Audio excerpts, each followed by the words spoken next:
Olá pessoal, vamos a mais uma aula de língua portuguesa, hoje falando sobre figuras de linguagem, mais especificamente sobre antítese e paradoxo.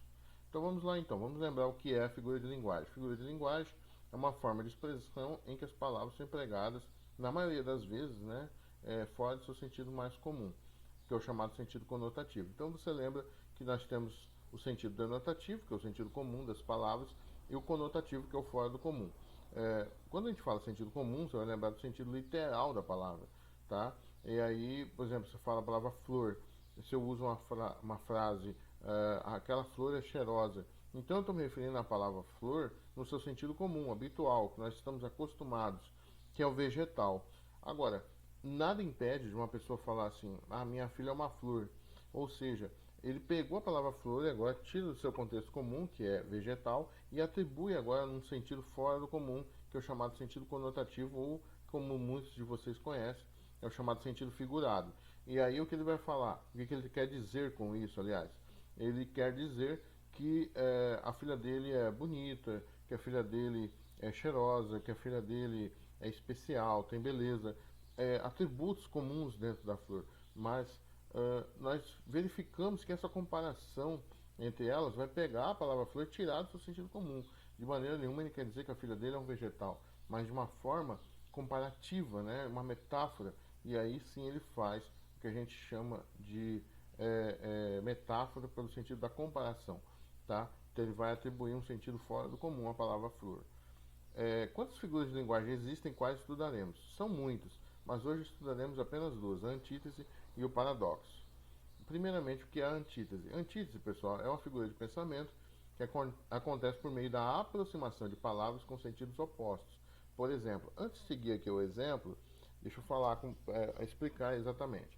Olha só, a antítese ela vai aproximar palavras, guarde isso, palavras de sentidos opostos, de sentidos um contrário ao outro, tá? Então ela aproxima esses dois, mas essa aproximação não quer dizer que eles têm o mesmo sentido. Pelo contrário, essas palavras vão vir de sentidos opostos, tá?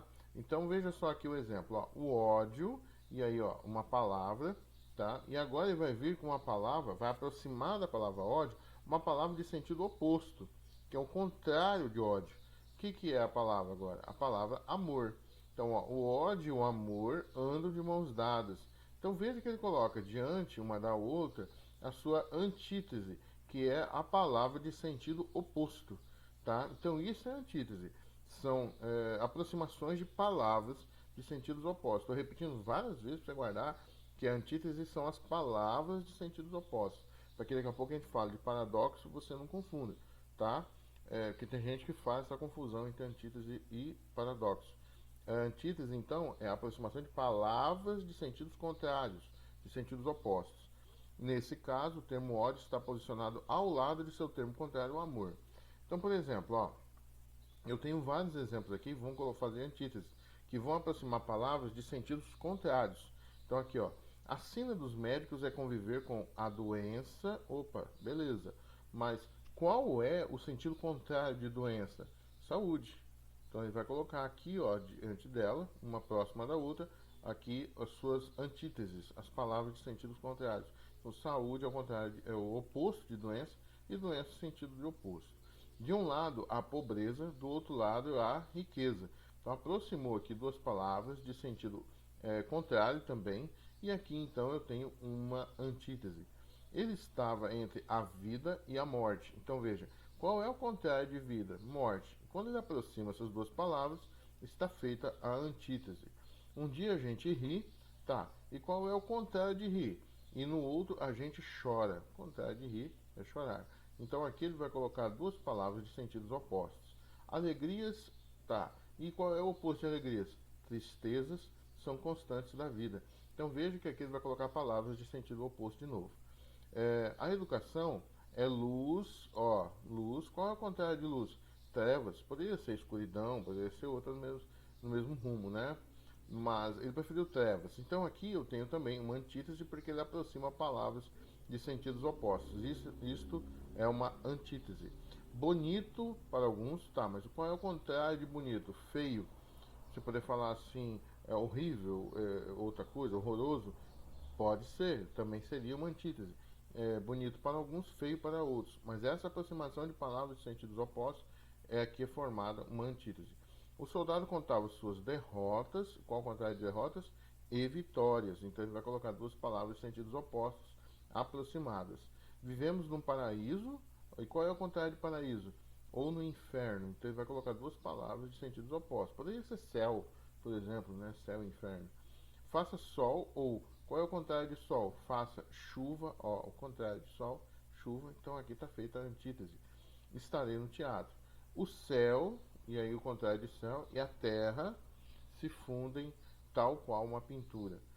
A luz, qual é o contrário de luz? Escuridão, estavam presentes em sua obra. O amor e o ódio, já falamos lá na outra frase, são sentimentos bem próximos. Viver, qual é o contrário de viver? É morrer, né? São as coisas mais naturais do mundo. Uma linha tênue separava a verdade, qual é o contrário de verdade? Da mentira, que é o contrário da verdade. Então, antítese, então vocês entenderam, é a aproximação de palavras de sentidos opostos, tá? E o paradoxo? Bom, o paradoxo, que também chama-se de oxímoro, é uma figura de linguagem, mais precisamente uma figura de pensamento baseada na contradição. Ué, professor, mas o senhor acabou de falar isso lá no outro. Calma. Muitas vezes o paradoxo pode apresentar uma expressão absurda e aparentemente, sem nexo. Entretanto, ele expõe uma ideia coerente fundamentada na verdade. Por isso, o paradoxo é fundamentado na contradição lógica das ideias. Então, o paradoxo, ele não vai apresentar palavras de sentido contrário, ele vai apresentar ideias de sentido contrário, tá? Que vai aparentar uma contradição, mas não exatamente às vezes, mas naquele momento pode aparentar sim, tá certo? Como se tivéssemos duas ideias numa frase e uma está se contrapondo à outra. Então são ideias, não palavras. Tá? O antítese é mais simples, porque são só uma palavra no sentido contrário da outra. Mas nesse caso aqui não, nesse caso aqui são ideias. No entanto, a contraposição dos termos utilizados cria uma ideia lógica. Então, aparentemente, elas são contrárias, mas no fim, ela vai produzir uma terceira ideia, que é a chamada lógica. Aí você olha assim e fala, não é que isso é verdade? Né? Então, o paradoxo, aparentemente, ele vai pegar uma ideia num sentido, outra ideia em outro sentido, aproxima. Quando você analisa as duas confrontadas, você chega a uma outra conclusão e para pensar sobre aquilo. Então, isso é o que nós chamamos de paradoxo. Então, vou dar um exemplo aqui para você. Ó. Amor é fogo que arde sem se ver. Isso aqui é um paradoxo. Por quê? Se arde, aparentemente é um fogo que arde, dá para ver. E de repente ele vem com um paradoxo, ó, a ideia do fogo que arde, com outra ideia que é o fogo que não é possível se ver. Então isso é o que nós chamamos de paradoxo. É ferida que dói e não se sente. Mas isso aqui é um paradoxo, é uma ideia, ó. Tá vendo que ele está pegando várias palavras unidas numa ideia, e aí já não é mais uma antítese, é uma ideia. E aí ele pega essa ideia e vem com outra no sentido contrário. Como que uma dor não será sentida? Então aí ele vem, ó, é uma ferida que dói e não se sente. Mas ao final você consegue entender, fala, mas é uma ferida que dói e não se sente? O amor, sim, tal. Aí você consegue chegar a uma conclusão. Parece estranho, mas depois tem uma lógica, tá? É um contentamento. O que é contentamento? Se tornar contente, feliz. Descontente. É como se você se sentisse feliz, não estando feliz. Estranho, né? É uma dor que desatina, quer dizer, ela vem à tona sem doer. Como que uma dor desatina, ela vem à tona sem doer? Então, assim, mas como ele está falando de amor, né? Então a gente até para pensar, fala, mas peraí, mas tem uma lógica aqui. Então esse verso de Camões, ele puro paradoxo, né? Eu fujo ou não sei não, mas é tão duro este infinito espaço ultra fechado, né?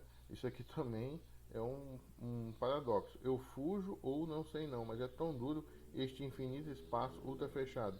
Como que ele vai fugir se está fechado?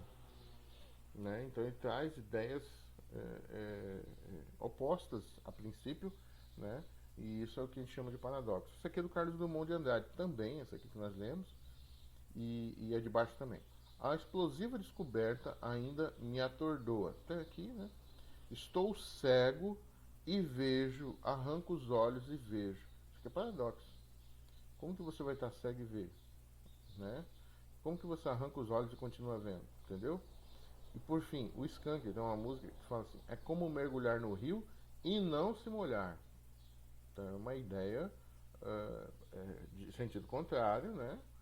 E aí ele vai trazer essas aparentes contradições que surgem uma lógica. É como não morrer de frio no gelo polar. Mas se você está no gelo polar, é que você senta frio, mas aí você vem com uma ideia contrária, que é no sentido de não sentir frio no meio do gelo polar. Então isso é um paradoxo. Então isso aqui, ó, é uma piada que sempre eles usam e é realmente um paradoxo. Ó. Toda certeza é relativa, quer dizer, ela não é absoluta, né? Então quer dizer, cada um tem a sua certeza, ela não é absoluta, nem todos têm a mesma certeza, é o que o professor está falando. Então cada um vai ter a sua certeza. Mas aí o aluno pergunta: tem certeza, professor? Absoluta. Ué, mas como absoluta? Absoluta vai de contrário à relativa. Porque relativa é cada um tendo a sua. Absoluta é todos tendo a mesma certeza. Então, como que o professor vai ter uma certeza absoluta, né? Se aquela verdade ali, aquela certeza, ela não pode ser absoluta, ela é relativa. Entendeu? Então ele faz essa contradição de ideia. Aqui eu tenho outras, tá? Aqui para comparar, para finalizar. Antítese. A guerra não leva a nada, devemos buscar a paz. Ó, guerra, paz, tá vendo? Então é possível. Tá certo? O antítese, ele trabalha com o possível, para nós finalizarmos e entendermos, tá? A guerra não leva a nada, devemos buscar a paz. Sim, na frase aqui, o sentido de ideias é possível, tá? Os jardins têm vida e morte. É possível? É. Porque tem jardim que as pessoas cuidam na casa, mas nós temos jardim no cemitério. Então, os jardins, eles elevam a vida, mas também eles podem estar ali perto da morte. Eu sou alto e ele é baixo. Então, ó, isso aqui é uma antítese, alto e baixo. Mas é possível, né? O amor e o ódio caminham lado a lado, já falamos, né? A verdade e a mentira fazem parte do dia a dia, também é possível, né? Nós é, nos damos conta de mentiras, de outras verdades no nosso dia a dia. E o paradoxo, que a gente trabalha com o chamado impossível, mas que tem uma lógica, né? Depois você vai entender a lógica ali do pensamento. Estou vivendo na paz desta guerra. Então assim você fala: ué, mas como que eu vou viver na paz desta guerra? Parece aparentemente impossível. Mas você tem que entender a lógica, né? Como se sentisse bem mesmo tudo estando bagunçado, né? Vamos dizer assim. Os jardins morrem vivendo. Então parece uma aparente contradição, né? É como se um jardim ele é destruído, mas ele tem vida, né? Ele pode ser tirado ali, pode desfazer o jardim, mas ele tem vida, né? Então eles morrem vivendo. Ele é um baixo alto. Um baixo alto? O que ele quer dizer com isso? É que ele pode não ter estatura, como a gente pede, mas ele tem altura porque é uma pessoa que se destaca, vamos dizer assim, né? Dor, tu és um prazer. Dor, prazer. Dor, como que a dor vai ser um prazer, né? Então ele aprendeu a conviver com a dor e até sente prazer agora, né, Stella? Tem muita verdade nessa mentira. Então é como se a pessoa contasse uma mentira, mas tem algumas coisas que você olha ali e fala: não, mas isso aqui é uma mentira sim, mas o que você está falando tem sentido, né? Estou dormindo acordado. Então é como se ele estivesse dormindo, mas está ali ligado. Então tem uma lógica, mas ao mesmo tempo, se você pegar aqui no sentido literal, parece impossível. Tá certo, pessoal? Então a gente fica por aqui. Espero que possa ter ajudado. Fique com Deus. Até mais.